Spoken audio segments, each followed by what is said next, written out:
Kementerian Agama mengusulkan kenaikan biaya jamaah haji tahun 2023 dengan asumsi biaya penyelenggaraan ibadah haji atau BPIH mencapai sekitar 98 juta rupiah. Nilainya naik sekitar 514.000 dibanding tahun 2022. Rinciannya, biaya perjalanan ibadah haji atau BPIH yang dibebankan kepada jamaah mencapai sekitar 69 juta rupiah atau sekitar 70%.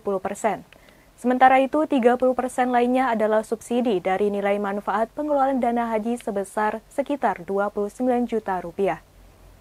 Dengan komposisi tersebut, BPIH yang harus dibayar calon jamaah naik sekitar 30 juta rupiah per jamaah dibanding tahun lalu.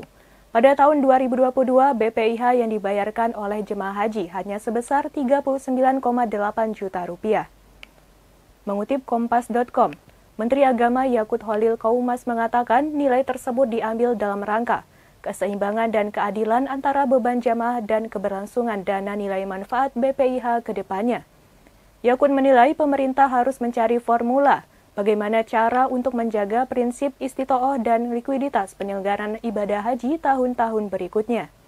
Disebutkan bahwa usulan ini atas pertimbangan untuk memenuhi prinsip keadilan dan keberlangsungan dana haji.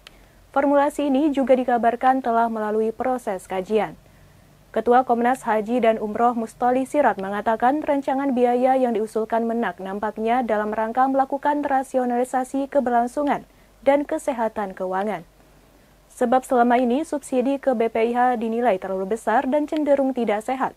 Adapun subsidi BPIH ditopang dari subsidi yang dananya berasal dari imbal hasil kelolaan keuangan haji.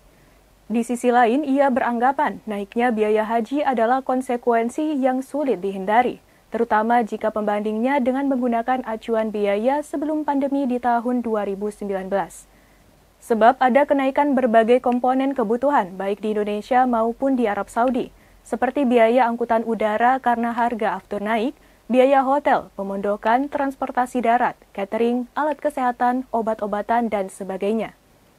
Mustoli Sirat juga menyebut uang hasil dari kelolaan dana haji dari jamaah tunggu yang mencapai 160 triliun rupiah seharusnya menjadi hak dari jamaah haji tunggu atau waiting list. Saat ini jumlah jamaah haji tunggu mencapai sekitar 5 juta orang selaku pemilik dana atau sohibul mal. Namun selama ini tradisinya justru diberikan untuk mensubsidi jamaah haji yang berangkat pada tahun berjalan sampai 100%. Pada saat yang sama, biaya setoran awal calon jemaah haji belum mengalami kenaikan, setidaknya selama 2 dekade belakangan. Menurut dia, biaya tersebut masih di angka 25 juta per jamaah. Situasi ini tentu berpengaruh pada keuangan haji yang dikelola oleh Badan Pengelola Keuangan Haji atau BPKH. Kendati begitu, Mustoli berharap usulan kenaikan biaya haji masih bisa diturunkan dengan melakukan efisiensi.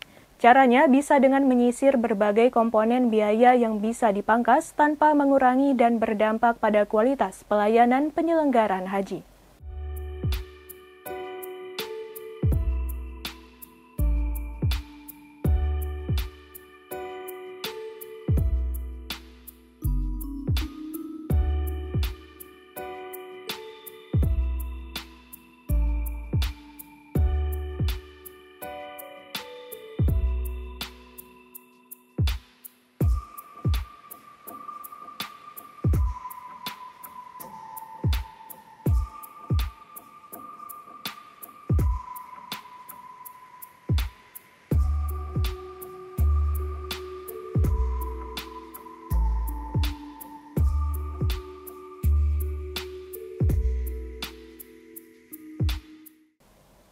Untuk berita selengkapnya, teman-teman bisa langsung cek di website Bangka Pos di bangkapos.com dan posbelitung.co.